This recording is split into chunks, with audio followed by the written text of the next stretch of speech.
নমস্কার সকলকে বন্ধুরা, আজ আইপিএল এর ডাবল হেডার আছে, দুটো ম্যাচ হতে চলেছে এবং এই ভিডিওতে আমি তোমাদের সাথে ২ নম্বর ম্যাচটির ব্যাপারে আলোচনা করব।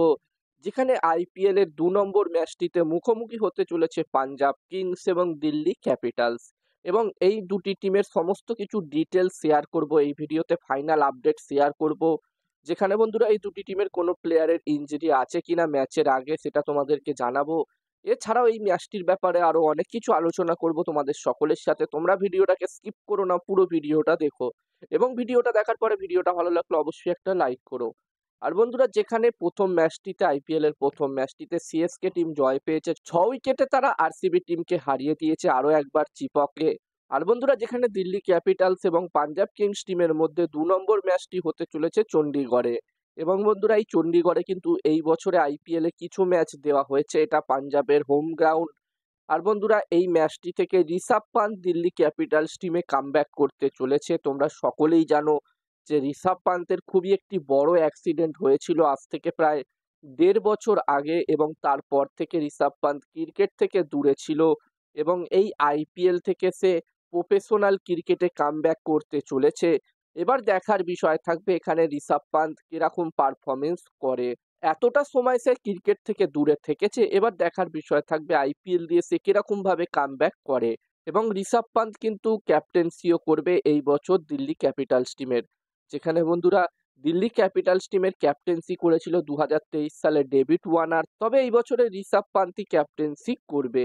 অন্যদিকে পাঞ্জাব কিংস টিমেও কিন্তু জনি বেস্টও কামব্যাক করতে চলেছে। যেখানে জনি বেস্টেও চোটের কারণে ২০২৩-এর আইপিএল মিস করেছিল, তবে এই বছর থেকে জনি বেস্টেও কিন্তু পাঞ্জাব কিংস টিমে কামব্যাক করতে চলেছে।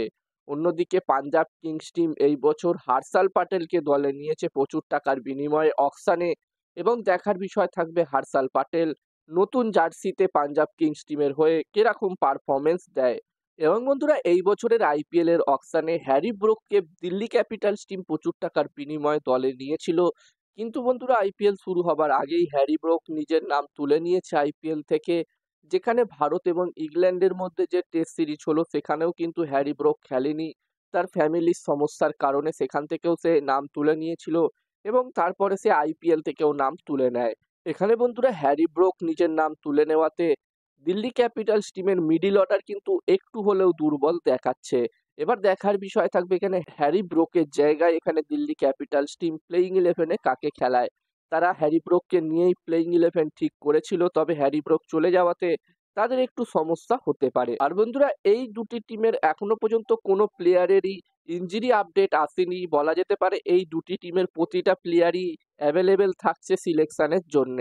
এবং আমরা সকলেই দেখার আশায় থাকবো যে ঋষভ পান্ত কামব্যাক করছে এবং ঋষভ পান্ত এই ম্যাচটিতে কিরকম পারফরমেন্স করে। আর হ্যাঁ বন্ধুরা, এই ম্যাচটির প্রেডিকশন এবং ড্রিম ইলেভেন টিম কিন্তু তোমরা আমার টেলিগ্রাম চ্যানেলে পেয়ে যাবে। যারা যারা এই ম্যাচটির প্রেডিকশন জানতে চাও তারা অবশ্যই আমার টেলিগ্রাম চ্যানেলে জয়েন হয়ে যাও। ভিডিওর প্রথম কমেন্টে আমি আমার টেলিগ্রাম চ্যানেলের লিঙ্ক দিয়ে দিয়েছি। এছাড়াও এই ম্যাচটির টসের পরে ড্রিম ইলেভেন টিমও তোমরা আমার টেলিগ্রাম চ্যানেলে পেয়ে যাবে।